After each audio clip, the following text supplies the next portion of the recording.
Yep. Okay, first off, I want to give a lot of credit to Notre Dame. They hit some tough shots. I've said this before. I think Coach Bray is one of the best coaches, in all of college basketball, and the amount of wins he's had.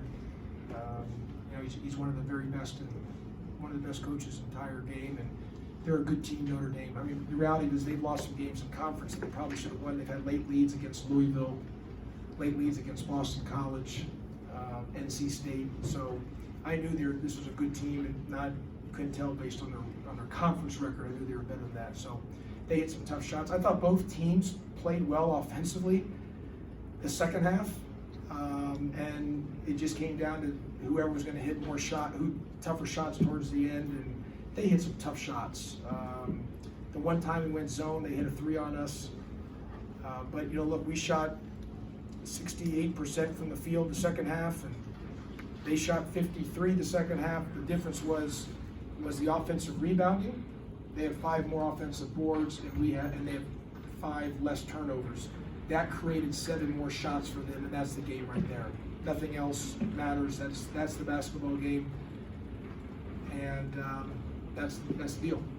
There were some sloppy possessions, particularly entry passes and by the guards, and kind of. We can't have Bubba and Jose combined for 6 turnovers.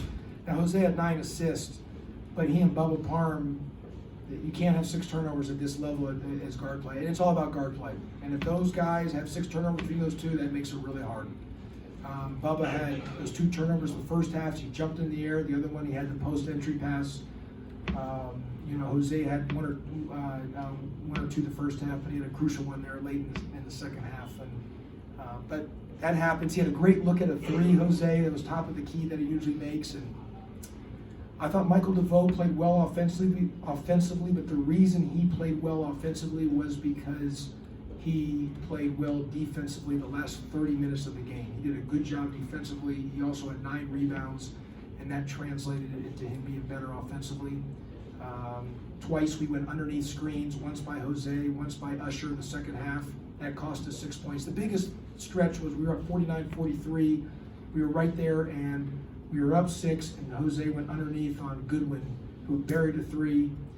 And then Jose made a bad pass to James, and then Prentice Hudson came down and hit a bucket on Jose, and that was really a 7-point swing.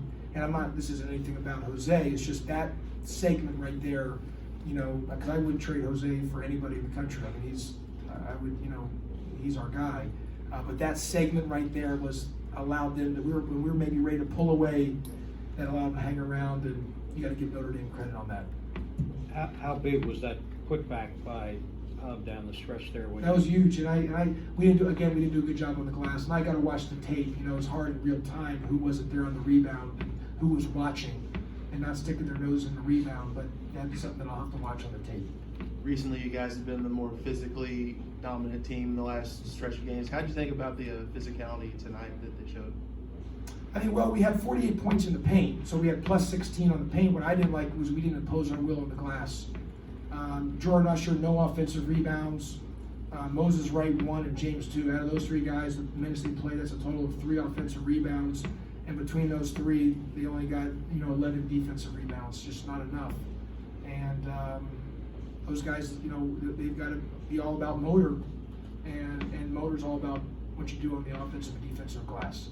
What was kind of the explanation? There was 2 quick fouls on Michael, and then a 3rd foul right after that. It seemed like that there may have been some frustration building with the 2 guards there. Mike and Michael DeVoe and Gibbs were just maybe getting into it a little bit, but it was nothing more than that.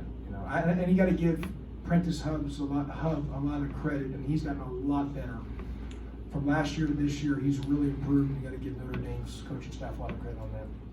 After the tip-in of, I think it was Jordan Jose, Moses shot the 3. And that was the wrong decision by Jose to pass to Moses. He had James on the drop down or playing behind. We don't ever throw the ball side corner. We don't do that. But Moses was open. He threw it, but that wasn't the play for that. And Moses was open for 3. His feet were set. But that wasn't the right decision at the time by Jose to make that read to him on that time. Are you good with him shooting, taking that shot that early? Or? Yeah, I mean, Moses is, look, I mean, I prefer Moses to be shooting shots in the paint, but I mean, you're there wide open. Right. And it was more on Jose making the read. I really believe Jose should have kept the ball more, and he's been way better at that over these last few games tonight. I don't think he was as effective in that area. Did you get the help defense you were looking for when Hub got in the lane? No, and also part of that, I think we were probably so protected and worried about the three, which deservedly so, and we guarded them from three. I mean, they only shot 30%. It was just, but that's the issue with that. With a team like that can really shoot the ball, and we just didn't get stops. We had 3 kills the first half, 3 stops in a row. We had 3 the first half, and we needed 7 to win the game, and we only got to 4. 3 the first half, and we won the second half, and that's just not going to win you the game. And that's been a theme for us in these last few games. Carolina, we had 6 in the first half, none in the second half. Florida State, we had 3 the first half, 1 the second half. None the second half. If you get Florida State, if you get 3 more kills in the second half, you probably win the game. Or if you get the 7, you're definitely winning. Carolina made a run back. Part of it was we didn't get any kills. Duke, we had, we only ended up with 4. We needed to get to 7, but if we got to 5 or even just get to 5, we probably win the game. Boston College, we had 4 the first half and only 1 the second half. And this game, we had 3 the first half and only 1 the second half. And those things we got to be better about that. We got to get to 7. That's our whole deal. Why do you think that is? You think that's execution or? No, I mean, you're playing gas good or- teams. I mean, the other team, we had some chances where we blew the opportunities to get that kill, but, and again, the kills, the 3 stops in a row. And I thought Hub and Gibbs hit some tough shots. So, I mean, part of playing in the ACC, you're going to have guys who can make plays and make shots. But, our guys' effort was there. They guarded. It just a couple times those guys hit some tough shots, and that's life in the ACC. Why did you switch to the zone on that? Because we weren't stopping them in man. I just tried to, they were getting comfortable with our man, so I tried to do something a little different, come out of a timeout. They had a man play, drew up, we went zone, and they then just, hit a deep 3. And but that's the scary part of going zone against them because of their shooting ability. Maybe I got to look at the tape. Maybe I should have gone zone a little bit earlier during some of those times, but they've come in top 20 in the country in points off of 3-point shots. They're one of the lowest in the country in scoring off of 2s. And I did think they could get you with 2s. And today they beat us with 2-point shots. So, our game plan was to take the 3 out. We gave up a couple 3s that we should not have given up based on not following and executing our rules. But they beat us with 2s, and they haven't done that to teams this year. Unfortunately, that happened to us tonight. It seems like Jordan's starting to find his role a little bit better and play within himself a little bit more. The only thing on Jordan, he missed that layup, and then he gave up that 3 in the pick, underneath the screen. But he's getting better, and he's got to keep attacking the basket. And the night he had the first 3 that went in and out. It'd be nice for him to make that. That would have loosened some things up because they were not guarding him or Moses. They were just.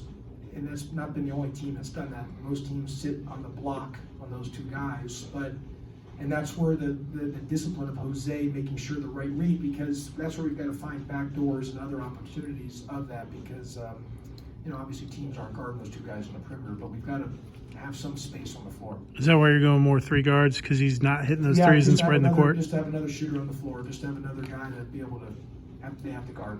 Last one for Coach. You were playing man, obviously, mostly to defend the 3, to Yeah. be out more. We played man really to guard the 3. Yeah. Which in the first half, again, it was just, we scored 29, we only scored 27. It was the second half, we just didn't get enough stops.